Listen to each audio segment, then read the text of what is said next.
Saya akan menjelaskan latar belakang dari paper kami yang berjudul Demokratisasi Keberhasilan dan Reformasi Politik di Tunisia Pasca Arab Spring dalam Perspektif Maqasid Syariah. Seperti yang kita ketahui, Arab Spring merupakan sebuah gelombang revolusi sosial dan politik yang dimulai pada akhir tahun 2010 dan menyebar cepat ke berbagai negara di kawasan Timur Tengah dan Afrika Utara. Diawali oleh aksi bakar diri dari Mohamed Bouazizi di Tunisia yang memprotes ketidakadilan dan represivitas pemerintah, gelombang protes rakyat menuntut keadilan, kebebasan, dan perubahan sistem politik yang otoriter menjalar ke negara-negara seperti Mesir, Libya, Suriah, Yaman, dan Bahrain. Satu dekade setelah Arab Spring, kenyataan politik yang terjadi menunjukkan bahwa sebagian besar negara-negara tersebut justru terjerumus dalam konflik berkepanjangan, kembalinya rezim otoriter, atau bahkan perang saudara. Di tengah situasi tersebut, Tunisia muncul sebagai satu-satunya negara yang berhasil melewati masa transisi politik dengan hasil yang relatif, stabil, dan progresif. Keberhasilan ini menjadi fenomena yang menarik untuk dikaji karena menunjukkan bahwa demokratisasi bukanlah sesuatu yang mustahil di negara muslim, bahkan di tengah keterbatasan ekonomi dan dinamika sosial politik yang kompleks. Tunisia, meskipun bukan negara yang secara resmi menganut sistem hukum Islam, menunjukkan praktik-praktik pemerintahan dan kebijakan publik yang berkontribusi pada pemenuhan tujuan-tujuan maqasid syariah. Misalnya, perlindungan terhadap hak kebebasan beragama dan berpendapat menunjukkan upaya menjaga agama dan akal. Sedangkan penyusunan sistem hukum yang transparan dan pemilu yang bebas mencerminkan perlindungan terhadap jiwa dan harta. Oleh karena itu, Tunisia bisa dijadikan contoh konkret bahwa demokrasi dan Islam tidak selalu berada dalam posisi yang saling bertentangan, selama keduanya diarahkan untuk mewujudkan kemaslahatan umum. Rumusan masalah dari paper kami adalah bagaimana proses demokratisasi dan reformasi politik di Tunisia pasca Arab Spring berlangsung dan faktor apa saja yang berkontribusi terhadap keberhasilannya. Oke teman-teman, selanjutnya kita akan membahas terkait proses demokratisasi di Tunisia. Yang mana pada awalnya Tunisia sebelum terjadinya Arab Spring itu dipimpin oleh presiden yang sangat otoriter, yaitu presiden itu bernama Presiden Zine Ali El Abidine Ben Ali yang telah memimpin sejak tahun 1987, yang mana di saat itu dari sisi ekonomi, sosial, Tunisia menghadapi persoalan serius seperti ketimpangan pembangunan antar wilayah, terus banyaknya pengangguran, di mana pengangguran itu antar pemuda dan lulusan yang sudah perguruan tinggi teman-teman. Nah, banyaknya juga praktik kasus korupsi di masa kepemimpinan tersebut. Nah, tumbangnya rezim Ben Ali ini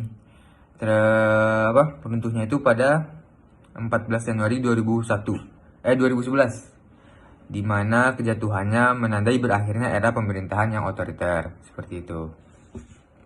Nah, setelah runtuhnya rezim, terjadi proses demokratisasi di Tunisia.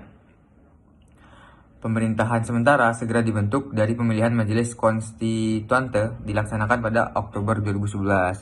Ini memiliki mandat utama untuk menyusun konstitusi baru yang mencerminkan prinsip-prinsip demokrasi dari inklusivitas, meskipun proses tidak sepenuhnya mulus dan mudah, sempat diwarnai ada insiden-insiden politik seperti pembunuhan dua tokoh oposisi pada tahun 2011. Secara umum, transisi berlangsung relatif damai. Nah, seperti itu teman-teman terkait proses demokratisasi di Indonesia. Nah, pasti kan demokratisasi dalam yang kita ketahui, demokratisasi dalam perspektif maqasid syariah, yang mana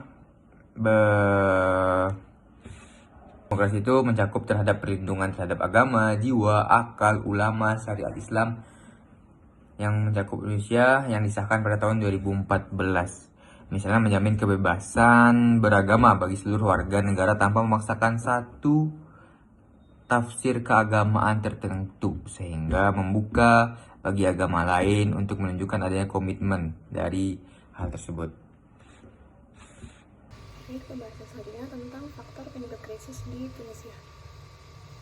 Pada tahun 2011, Tunisia mengalami krisis politik besar yang menjadi titik awal rangkaian revolusi di dunia Arab yang dikenal sebagai Arab Spring. Negara ini sebelumnya diperintah secara otoriter oleh Presiden Zine El Abidine Ben Ali selama lebih dari 2 dekade. Namun, gelombang protes rakyat yang meluas akhirnya memaksa Ben Ali melarikan diri ke luar negeri. Krisis ini merupakan hasil akumulasi dari berbagai masalah struktural yang sudah lama ada. Dari sisi ekonomi, Tunisia menghadapi ketimpangan pembangunan antara wilayah pesisir dan pedalaman. Tingginya angka pengangguran, khususnya di kalangan anak muda, dan lulusan universitas memicu rasa frustasi yang mendalam di masyarakat. Di bidang sosial dan politik, pemerintah menerapkan kebijakan represif. Kebebasan berbicara dibatasi, media dikendalikan, dan organisasi masyarakat ditekan. Sistem politik dikuasai oleh satu partai, LCD, yang tidak memberi ruang bagi oposisi. Pemilu hanya dijalankan sebagai formalitas tanpa kesempatan untuk perubahan yang nyata. Kondisi ini menyebabkan pemerintah kehilangan legitimasi di mata rakyat. Tidak hanya secara politik, tetapi juga secara moral dan religius. Pemerintah sering mengambil kebijakan yang bertentangan dengan nilai-nilai Islam, membatasi aktivitas keagamaan, dan menekan kelompok Islamis. Akibatnya, ketegangan antara negara dan masyarakat terus meningkat. Faktor eksternal memperkuat krisis. Aksi pembakaran diri Mohamed Bouazizi sebagai bentuk protes terhadap ketidakadilan menjadi simbol perlawanan. Tindakan ini memicu solidaritas yang kuat dan menjadi simbol perlawanan terhadap penindasan. Demonstrasi menyebar ke seluruh Nusantara, bahkan melintas ke negara-negara lain, menginspirasi gerakan serupa di Mesir, Libya, Rusia, dan Yaman. Dukungan moral serta simbolik dari komunitas internasional terhadap gerakan masyarakat juga memperkuat semangat protes. Meskipun negara-negara barat awalnya bersikap hati-hati terhadap ketidakstabilan di Tunisia, mereka akhirnya menarik dukungan dari rezim Ben Ali ketika keadaan semakin tidak terkendali. Pada akhirnya, kepercayaan rakyat terhadap institusi negara benar-benar runtuh. Korupsi, nepotisme, dan tidak adanya akuntabilitas membuat rakyat merasa tidak punya pilihan selain melakukan perlawanan langsung. Dalam waktu singkat, rezim Ben Ali tumbang. Tunisia menjadi negara Arab pertama yang berhasil menggulingkan rezim otoriter melalui kekuatan rakyat. Peristiwa ini menjadi simbol penting bahwa pemerintahan tanpa legitimasi dan keadilan tidak akan bertahan lama di hadapan suara rakyat yang kuat. Pada kesempatan kali ini, saya akan mempresentasikan tentang analisis solusi pasca revolusi Tunisia dalam perspektif Islam, khususnya melalui pendekatan maqasid syariah. Kita lanjut, kita akan melihat bagaimana 3 solusi utama yang diterapkan Tunisia, yaitu konstitusi baru, pemilu demokratis, dan partisipasi politik yang inklusif, sejalan dengan nilai-nilai inti dalam maqasid syariah tadi. Baiklah, yang pertama ada konstitusi baru tadi. Konstitusi ini mencerminkan semangat maqasid, terutama dalam hal menjaga agama atau hifz al-din.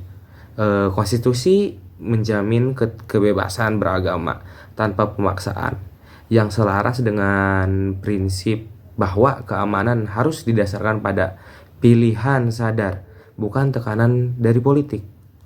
Lalu ada menjaga akal dan jiwa atau al-aql dan al-nafs. Kebebasan berpikir, berekspresi, serta perlindungan terhadap penyiksaan merupakan bagian dari perlindungan hak dasar manusia dalam Islam. Dari analisis solusi yang kedua, yaitu penyelenggaraan pemilu yang bebas dan adil. Tunisia berhasil menyelenggarakan pemilu pasca revolusi dengan damai dan demokratis. Dalam konteks maqasid ada hifz al-nafs, dikarenakan proses damai ini berhasil menghindarkan rakyat dari kekerasan dari konflik. Juga ada hifz al-aql, proses politik yang rasional memberi ruang bagi partisipasi publik yang sehat. Baiklah, ada solusi yang ketiga, ada penguatan partisipasi politik dan inklusivitas. Tunisia menunjukkan bahwa demokrasi dapat berkembang tanpa menyingkirkan nilai-nilai Islam. Transformasi Ennahda menjadi partai politik modern yang memisahkan aktivitas dakwah dari politik praktis menjadi contoh penting. Ini mendukung hifz al-din dan hifz al-aqal, karena agama tidak dijadikan alat politik dan pemikiran politik menjadi lebih rasional dan inklusif. Baik, kesimpulannya, Arab Spring merupakan gelombang revolusi sosial politik yang dimulai di Tunisia pada akhir 2010 sebagai bentuk perlawanan terhadap ketidakadilan dan represivitas pemerintah. Meski gerakan ini menyebar ke berbagai negara di Timur Tengah dan Afrika Utara, hanya Tunisia yang berhasil menjalani transisi politik secara relatif stabil dan progresif. Sebelum revolusi, Tunisia diperintah secara otoriter oleh Presiden Zine El Abidine Ben Ali dengan dominasi partai RCD di tengah ketimpangan ekonomi, pengangguran tinggi, dan korupsi yang merajalela. Kondisi ini memuncak dengan aksi bakar diri Muhammad Bouazizi yang memicu gelombang protes dan kejatuhan Ben Ali pada Januari 2011. Krisis ini merupakan akumulasi dari persoalan internal seperti represi politik dan hilangnya legitimasi pemerintahan, serta pengaruh eksternal berupa Arab Spring dan media sosial. Setelah kejatuhan rezim, Tunisia membentuk pemerintahan sementara dan majelis konstituenti yang menyusun konstitusi baru pada 2014. Partai Islam Moderat Ennahda memainkan peran penting dalam menjaga stabilitas politik dengan bersikap kooperatif dan mendukung demokrasi pluralistik. Tunisia kemudian berhasil menyelenggarakan pemilu yang bebas, adil, dan inklusif, serta mencegah konflik ideologis yang tajam. Keberhasilan ini dapat dibaca melalui perspektif maqasid syariah sebagai bentuk aktualisasi nilai-nilai inti Islam dalam sistem politik modern. Kebebasan beragama dijamin tanpa pemaksaan, hak hidup dan keamanan terlindungi dalam iklim politik yang damai, serta kebebasan berpikir dan berdiskusi dijaga. Selain itu, upaya pemberantasan korupsi dan jaminan keadilan ekonomi mencerminkan hifz al-mal dan pengakuan terhadap hak perempuan serta dukungan terhadap stabilitas sosial mencerminkan hifz al-nasl. Dengan demikian, Tunisia menunjukkan bahwa demokrasi dan Islam dapat disinergikan untuk mewujudkan maslahah ammah, serta menjadi contoh penting bagi negara-negara muslim lainnya dalam membangun tata kelola yang adil, inklusif, dan berkeadaban.